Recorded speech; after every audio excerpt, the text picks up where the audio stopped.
కార్తీక మాసం మొదలు కాగానే గుర్తుకు వచ్చేది అయ్యప్ప దీక్ష. ఎంతో కఠోర నియమాలతో చేపట్టేదే అయ్యప్ప దీక్ష.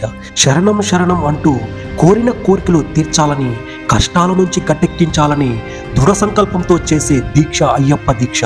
అనేక నియమ నిబంధనలతో కేరళలోని శబరిమలకి 18 కొండలు 18 మెట్లపై అధిష్ఠించి కూర్చున్న ధర్మశాస్త్ర అయ్యప్ప స్వామి వారి దీక్ష కార్తీక మాసంలో ప్రారంభమవుతుంది. కొందరు స్వాములు దీక్ష చేపట్టిన నాటి నుంచి 41 రోజుల పాటు శబరిమలైకి పాదయాత్ర చేసి స్వామిని దర్శించుకుంటారు. అయ్యప్ప స్వామి దర్శనం కోసం వచ్చే భక్తులు మండల కాలం పాటు అంటే 41 రోజుల దీక్ష తీసుకుని ఇరుముడి కట్టుకుంటారు. మాలాధారణ చేసిన స్వాములు 41 రోజుల పాటు అత్యంత నియమ నిష్టలతో అయ్యప్పను పూజిస్తారు. కార్తీక మాసంలో భక్తులు అయ్యప్ప మాల ధరించి మకర సంక్రాంతి వరకు నియమ నిష్టలతో కఠిన దీక్షలు చేస్తారు. సంక్రాంతి రోజు మకర జ్యోతిని దర్శించుకుని మాలను శబరి ఆలయంలో స్వామి సన్నిధిలో తొలగించి వస్తారు. కానీ ఈ మాలను ధరించినన్ని రోజులు ఎంతో నియమ నిష్టలతో స్వామివారిని భక్తి శ్రద్ధలతో పూజిస్తూ ఉంటారు. ఇలా కఠిన నియమాలతో ఆచరించే అయ్యప్ప స్వామి దీక్ష ఆధ్యాత్మిక భావాన్ని పెంపొందించడమే కాకుండా ఆరోగ్యాన్ని సైతం పెంపొందిస్తుంది.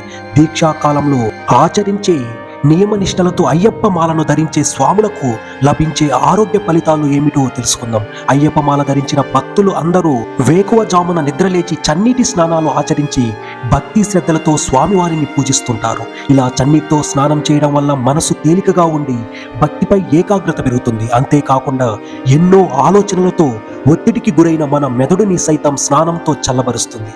అంతేకాకుండా దీక్షను ధరించిన వారు ప్రతిరోజు మితంగా ఆహారం తీసుకుంటారు. మాలలో ధరించిన వారు తినే ఆహారంలో మసాలా దినుసులు ఉపయోగించకపోవడం వల్ల జీర్ణ సమస్యలు తలెత్తవు. అయ్యప్ప మాల ధరించిన అన్ని రోజులు చెప్పులు లేకుండా నడవడం ద్వారా పాదాలు ఒత్తిడికి గురై రక్త ప్రసరణ, హృదయ స్పందన రేటు మెరుగుపడుతుంది. దీక్షను చేపట్టి భక్తులు పట్టు పరుపులపై కాకుండా కఠిన నేలపై నిద్రిస్తుంటారు. ఇలా కటిక నేలపై పడుకోవడం ద్వారా రక్త ప్రసరణ జరగడంతో పాటు మనశ్శాంతిగా ఉంటుంది. అలాగే భూమిలో కలిగే శక్తి మార్పిడి వల్ల మన శరీరానికి శక్తిని కలిగిస్తుంది. మాల ధరించిన స్వాములు 2 కనుబొమ్మల మధ్య చందనం తిలకంగా పెట్టుకుంటారు. ఇలా పెట్టుకోవడం ద్వారా ఇతరుల దృష్టి మనపై కేంద్రీకృతమవ్వదు.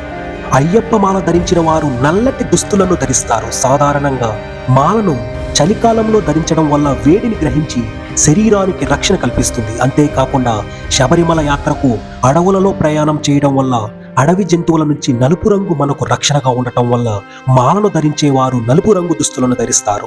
ఈ విధంగా అయ్యప్ప మాల ధరించిన వారికి దేవుడి అనుగ్రహం కలగడమే కాకుండా ఎన్నో ఆరోగ్య ప్రయోజనాలను కూడా పొందవచ్చు. శనీశ్వరుడికి నల్లని రంగు అంటే అత్యంత ఇష్టం.